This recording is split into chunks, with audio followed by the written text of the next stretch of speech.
आप सबका शिक्षा दृष्टि चैनल में हार्दिक स्वागत है। एक नए टॉपिक के साथ मैं आप सबका स्वागत करता हूं। आज हमारा जो विषय है वह है नव्य वेदांत दर्शन। नव्य वेदांत दर्शन ये स्वामी विवेकानंद का दर्शन कहा जाता है। स्वामी विवेकानंद एक ऐसे दार्शनिक थे जिन्होंने भारतीय युवाओं को एक नई दिशा प्रदान की। अपने बहुत ही सीमित जीवन में, अल्प आयु में भारत को वो पहचान दी जो शायद इसके पहले संभव हो नहीं सका था। 12 जनवरी 1863 में कोलकाता में ये पैदा हुए थे।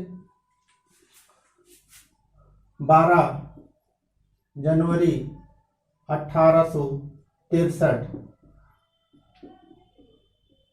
कोलकाता, और 1902 ये इनका मृत्यु हुआ। इसी बीच का जो ये जीवन है, इनका दर्शन, इनके द्वारा दिया गया उपदेश, ये भारत को एक पहचान देती है, युवाओं को एक नई दिशा देती है, शिक्षाविदों को एक नई दिशा देती है, शिक्षा व्यवस्था को नई दिशा देती है। जितना भी चर्चा की जाए उतना कम है एक ऐसे दार्शनिक जिनका प्रारंभ में नाम नरेंद्र दत्त, इनको कहीं कहीं नरेंद्र नाथ भी मिलता है। इन्होंने 1897 अपने गुरु कौन थे? राम कृष्ण परमहंस, ये गुरु थे। इनकी स्मृति में 1897 में बेलूर मठ, कोलकाता,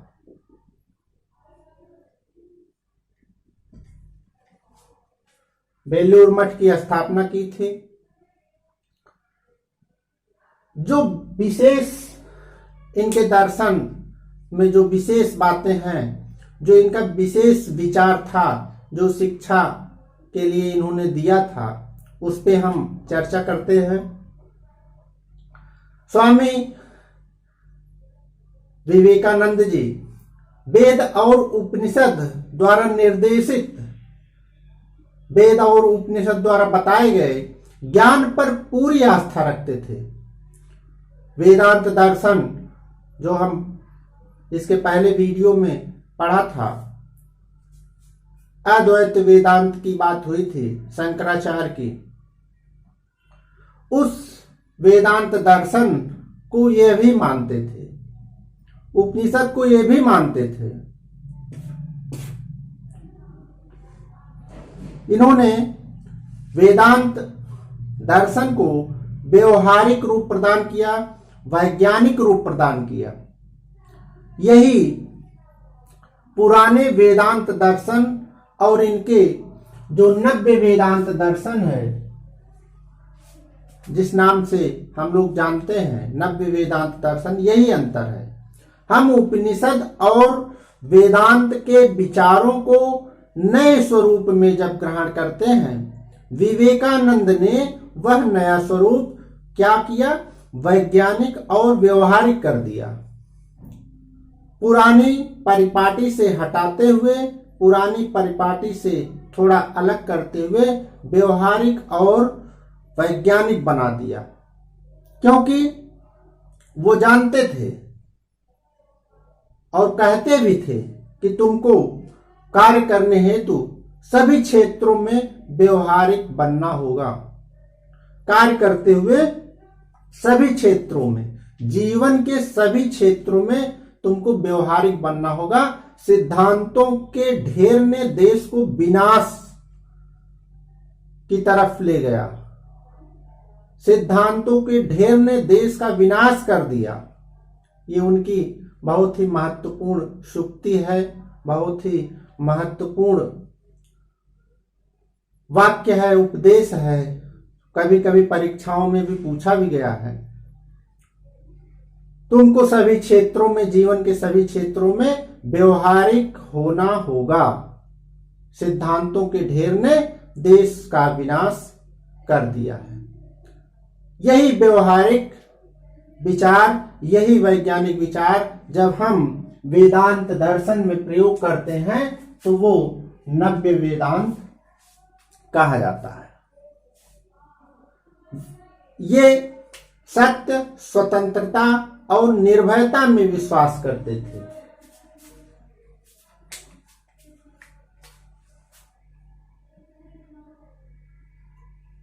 सत्य, स्वतंत्रता,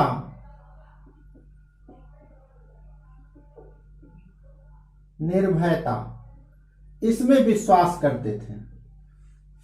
सत्यता, स्वतंत्रता, निर्भयता।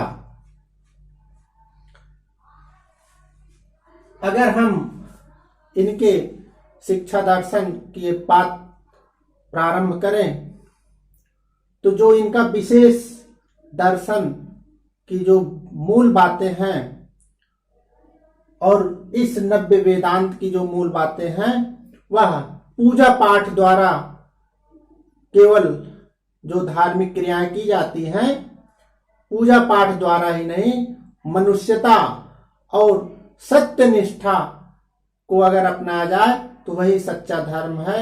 उसके द्वारा भी धर्म की प्राप्ति हो सकती है। मनुष्यता और सत्यनिष्ठा द्वारा भी धर्म संभव है। ये इनका विचार था। एक कोटेशन हमने जो बताया था, सभी क्षेत्रों में व्यवहारिक होना होगा। सिद्धांत ने विनाश कर दिया देश का। ये इनका कोटेशन है। शिक्षा की तरफ हम बढ़ें तो जो जानकारी हमको विवेकानंद के द्वारा मिलती है, जो शिक्षा को एक नई दिशा देती है, उसको हमको जानना है। क्या शिक्षा के विषय में उनका विचार है।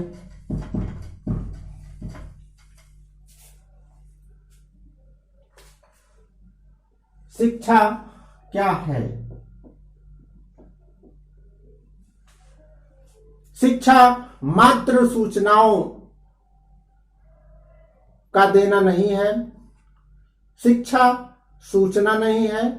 अगर ऐसा होता तो इन्होंने कहा है कि पुस्तकालय सर्वश्रेष्ठ संत होते और विश्व के कोश ऋषि बन जाते। बहुत महत्वपूर्ण कोटेशन है। शिक्षा सूचना नहीं है। ऐसा होता तो पुस्तकालय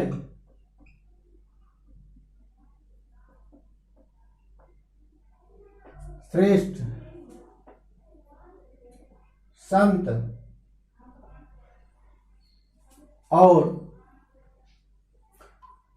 संत और विश्वकोश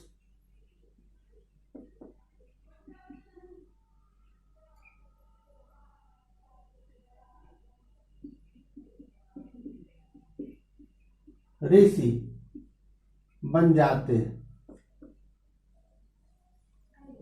दूसरी जो इनकी महत्वपूर्ण परिभाषा शिक्षा के क्षेत्र में आती है वह शिक्षा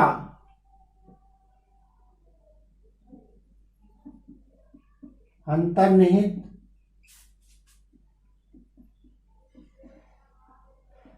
शक्तियों का पूर्ण विकास है। शिक्षा अंतर्निहित शक्तियों का पूर्ण विकास है, न कि सूचनाओं का संग्रह।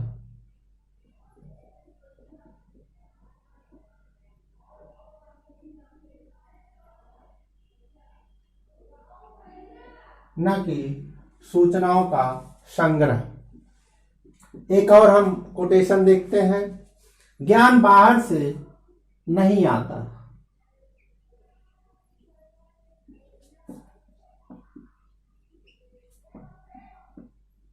ज्ञान बाहर से नहीं आता, अंदर ही विद्यमान है।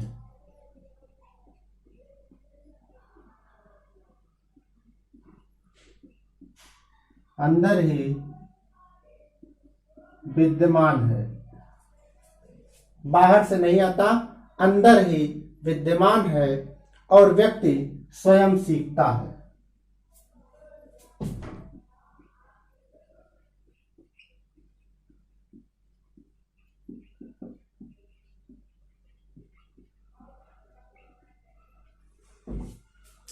ये इनकी शिक्षा संबंधित कुछ बातें हैं। शिक्षा सूचना नहीं है।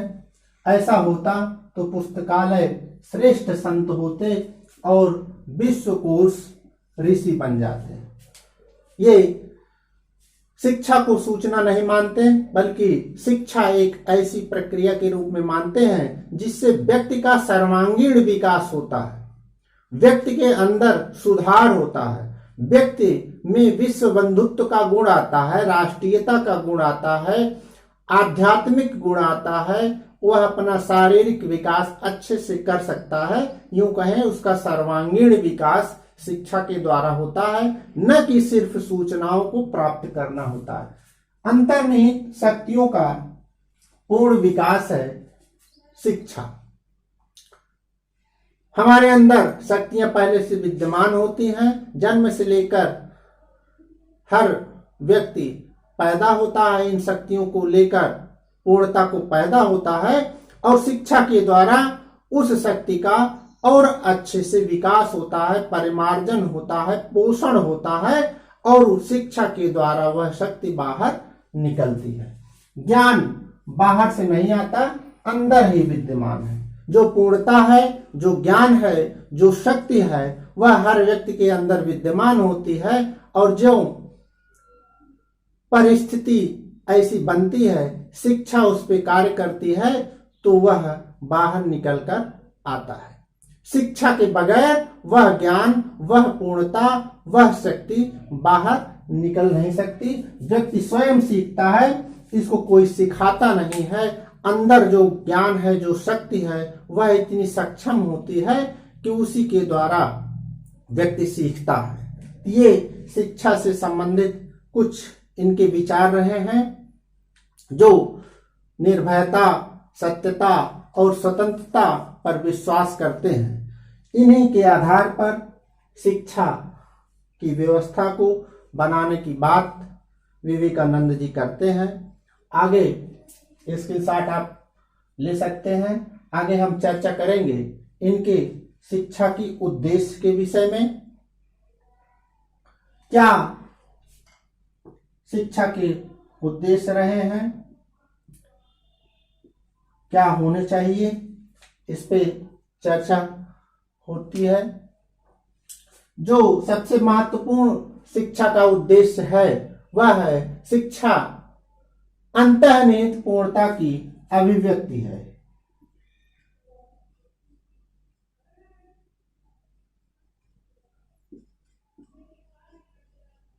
पूर्णता की अभिव्यक्ति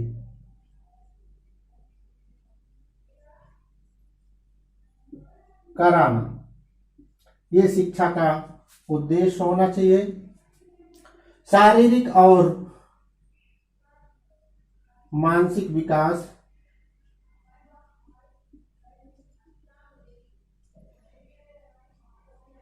शारीरिक, मानसिक,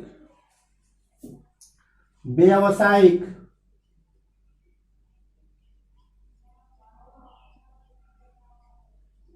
विकास करना, ये शिक्षा का उद्देश्य होना चाहिए। इसके अलावा धार्मिक विकास करना,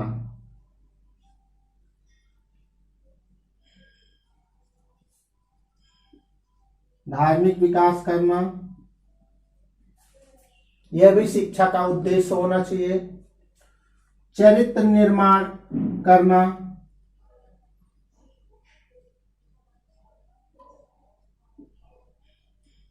यह भी शिक्षा का उद्देश्य होना चाहिए। विभिन्नता में एकता,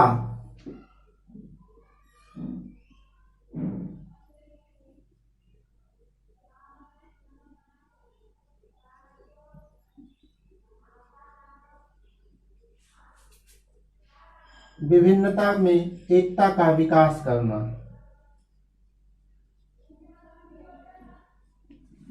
ये गुण होने चाहिए और शिक्षा के द्वारा ये क्रिया होनी चाहिए। समाज सेवा,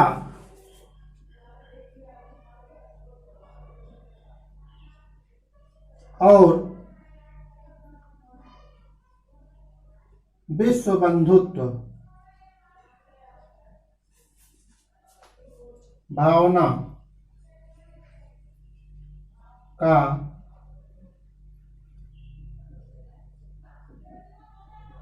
विकास करना,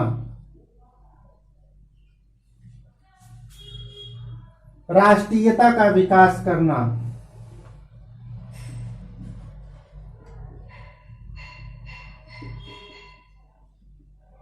राष्ट्रीयता का विकास करना,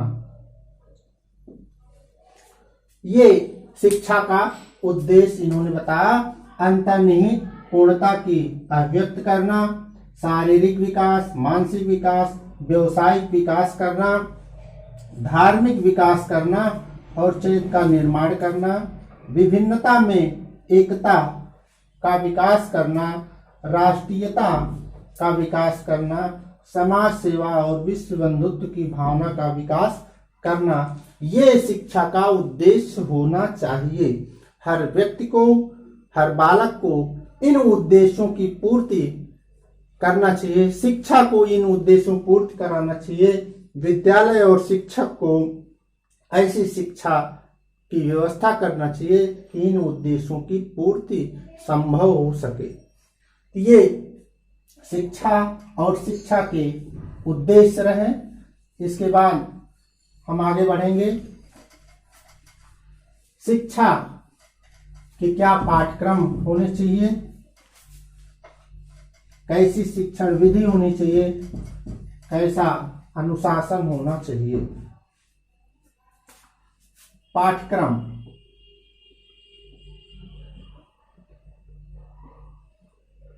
पाठ्यक्रम जो इन्होंने बताया है वह आध्यात्मिक,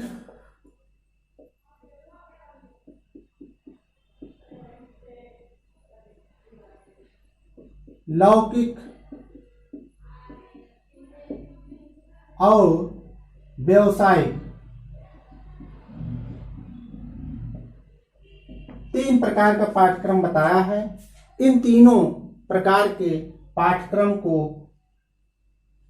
शिक्षा में शामिल होना चाहिए। जो इनके पाठ्यक्रम निर्माण की विशेष बात है वह है अपने ज्ञान के विकास के साथ साथ अंग्रेजी और पाश्चात्य विज्ञान का अध्ययन जरूरी। इनका ये सोचना था। अपने ज्ञान के विकास के साथ साथ अंग्रेजी और पाश्चात्य विज्ञान तकनीकी को जानना जरूरी, ये इनका मानना था। अपने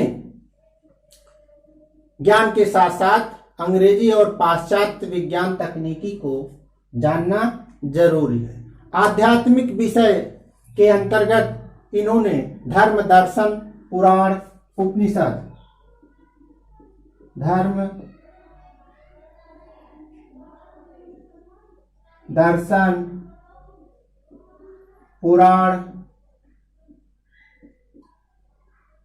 उपनिषद, धर्म, दर्शन, पुराण, उपनिषद और साथ साथ उपदेश आदि ये पढ़ना आवश्यक है। लौकिक विषय जो हम सब पढ़ते हैं जीवन के विकास के लिए, लौकिक विकास के लिए भाषा, राजनीति,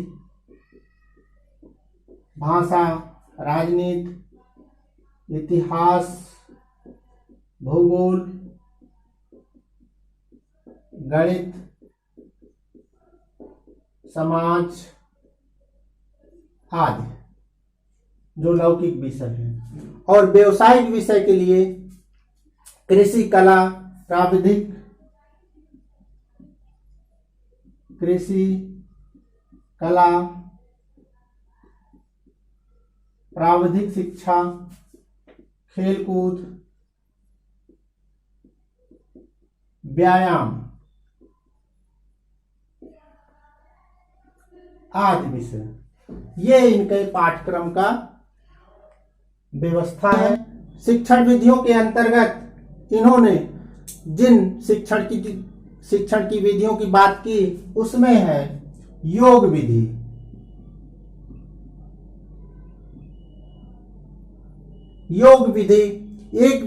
यह योग विधि जो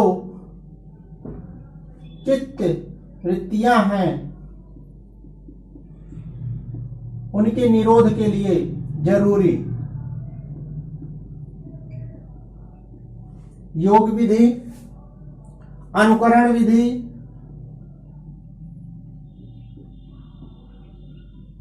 देखकर सीखना, अनुकरण करना, अनुकरण विधि, केंद्रीयकरण विधि, यह जरूरी विधि है। इसमें क्या होता है? एकाग्रता हेतु, मन की एकाग्रता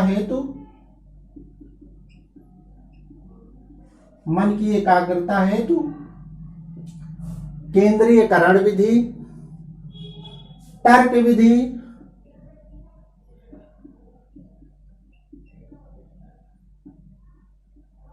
विधि,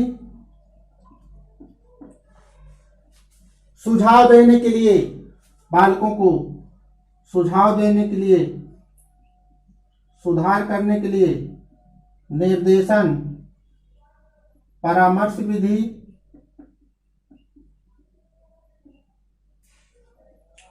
और प्रयोग विधि, करके सीखने के लिए प्रयोग विधि, ये महत्वपूर्ण शिक्षण विधियां हैं जिनका प्रयोग पाठ्यक्रम को प्रस्तुत करने के लिए किया जाता है। योग विधि से चित्त वृत्तियां व्यवस्थित रहती हैं, अनुशासित रहती हैं। अनुकरण विधि सीखने के लिए आवश्यक है। तर्क विधि मानसिक विकास के लिए आवश्यक है। केंद्रीकरण विधि एकाग्रता हेतु आवश्यक है। सुझाव देने के लिए निर्देशन परामर्श विधि और करके सीखने के लिए स्व अनुभव द्वारा सीखने के लिए प्रयोग विधि। हम देखते हैं कि वैज्ञानिक और आध्यात्मिक दोनों प्रकार की विधियों का समावेश इसमें मिलता है। इसके बाद अनुशासन की बात आती है। अनुशासन कैसा होना चाहिए, विद्यालय कैसा होना चाहिए और शिक्षक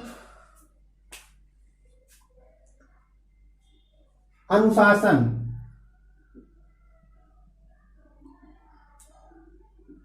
अनुशासन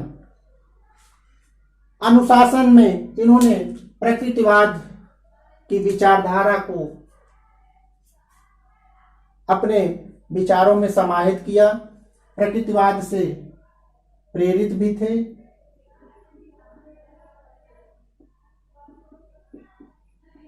प्रकृतिवादी विचार से प्रेरित स्वतंत्रता की बात करते थे। स्व अनुशासन स्व अनुशासन और दंड विरोधी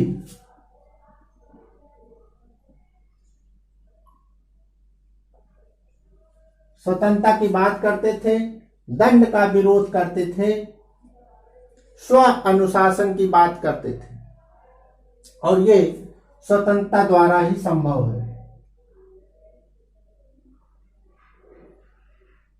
स्वतंत्रता द्वारा ये अनुशासन हमको मिलता है।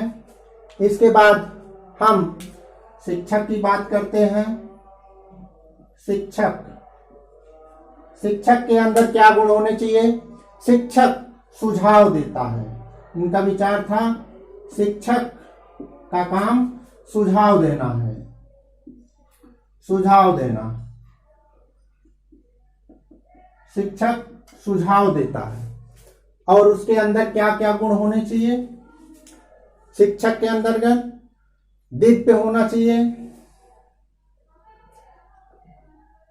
दिव्य होना चाहिए, परिपक्व होना चाहिए, मनोविज्ञान का ज्ञाता भी हो,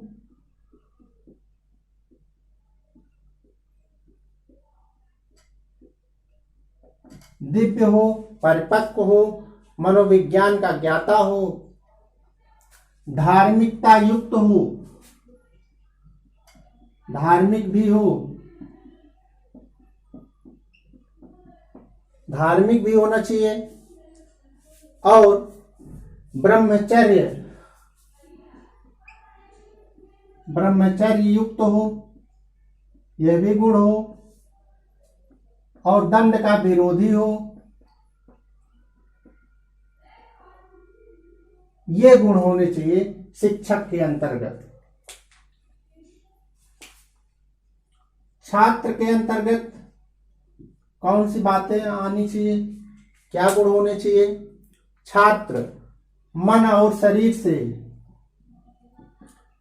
मन शरीर से बलिष्ठ हो,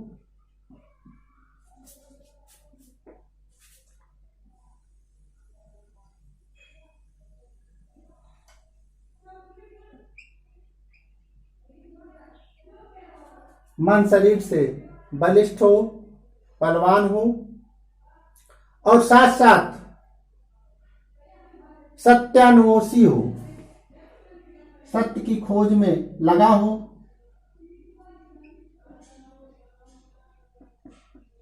ब्रह्मचर्य का पालन करता हो,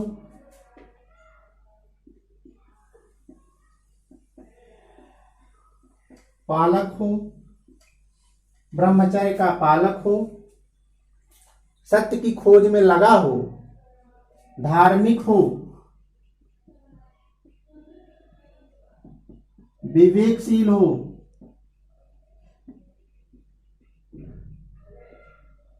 धार्मिक हो, विवेकशील हो, कर्तव्यशील हो, कर्तव्यशील हो, ये छात्र में गुण होने चाहिए। विद्यालय की बात आती है, विद्यालय कैसा होना चाहिए? विद्यालय गुरु गृह प्रणाली के पक्षधर थे। गुरु गृह प्रणाली के पक्षधर, और इनका मानना था अगर संभव हो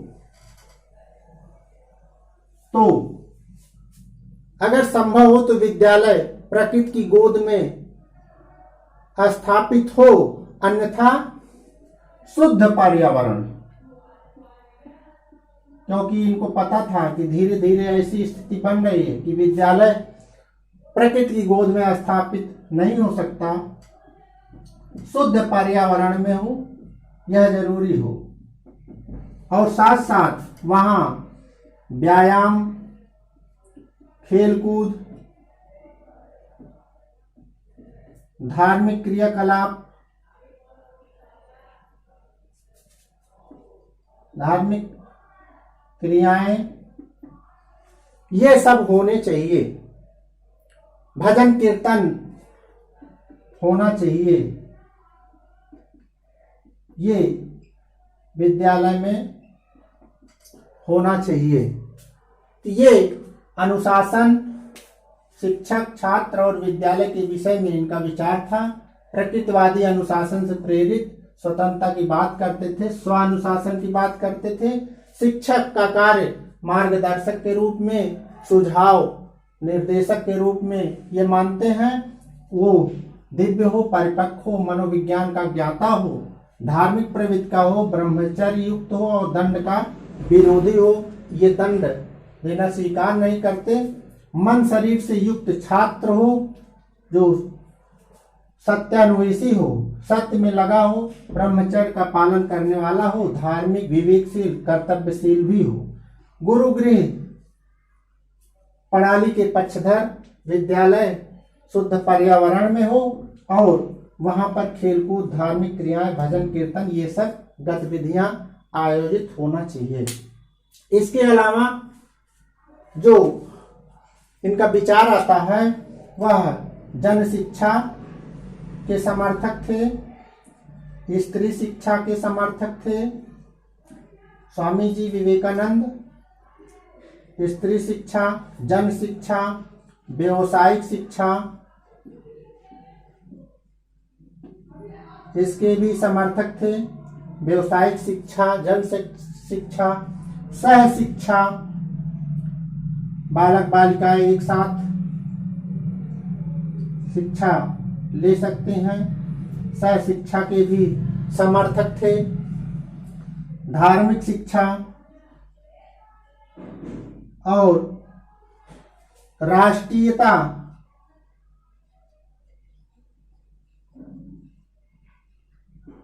की शिक्षा, ये सबके समर्थक थे। सबके लिए शिक्षा की बात करते थे। इनके विचारों में हमको देखने को मिलता है। इसके बाद जो हमको अलग से और जानना है वह है इनके द्वारा रची गई पुस्तकें, जो परीक्षाओं में पूछी जाती हैं, और साथ साथ इनके प्रति दिए गए विचार, रचनाएं, जो इनकी रचनाएं हैं वह है चिंतनीय बातें,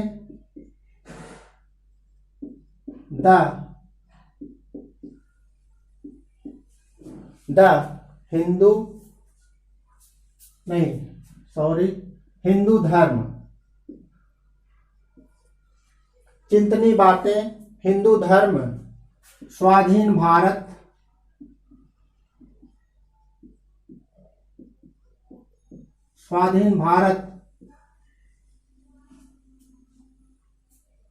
जय हो,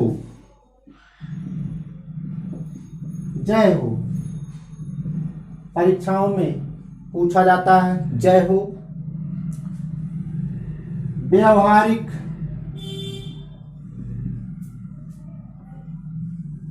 जीवन में वेदांत।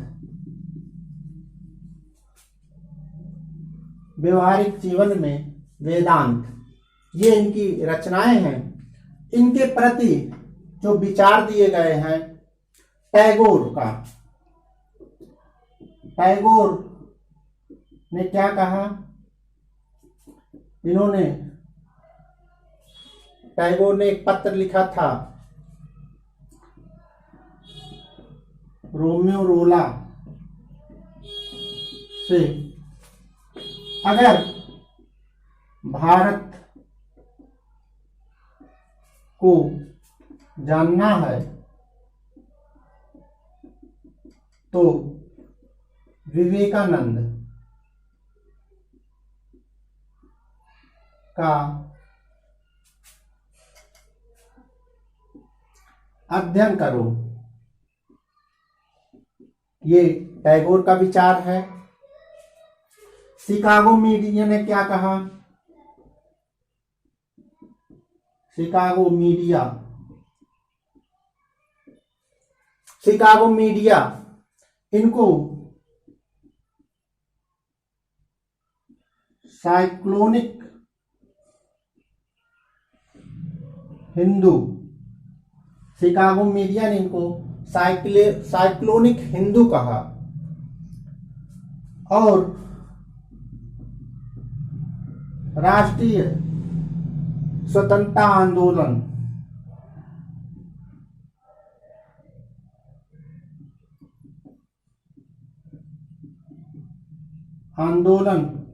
के आध्यात्मिक पिता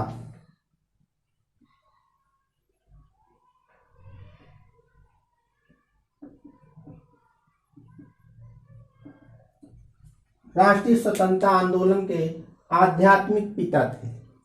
ये विचार हमको मिलता है। टैगोर ने इनको रोमियो रोला से कहा कि अगर भारत को जानना है विवेकानंद का अध्ययन करो। साइक्लोनिक हिंदू शिकागो मीडिया का वक्तव्य है। राष्ट्रीय स्वतंत्रता आंदोलन के आध्यात्मिक पिता कहे जाते थे। इनकी ये महत्वपूर्ण रचनाएं, चिंतनीय बातें, हिंदू धर्म, स्वाधीन भारत, जय हो, व्यवहारिक जीवन में वेदांत। इस प्रकार से हम लोग विवेकानंद का अध्ययन आज किए। भारत के महान दार्शनिक, शिक्षाविद, समाज सेवी, जितनी भी उपाधियां दी जाए कम है। कम समय में इन्होंने भारत को बहुत कुछ विचार दृष्टिकोण दिया। इसके पहले की वीडियो में हमने टैगोर और गांधी जी के शिक्षा संबंधी विचारधारा को पढ़ा था, बेसिक शिक्षा को पढ़ा था, शांति निकेतन को पढ़ा था। डिस्क्रिप्शन बॉक्स में लिंक दिया है, आप सब देख सकते हैं। हमारे अपने चैनल YouTube चैनल शिक्षा दृष्टि को आप पसंद कर रहे हैं, आगे बढ़ा रहे हैं। आप सबका बहुत बहुत धन्यवाद, आभार।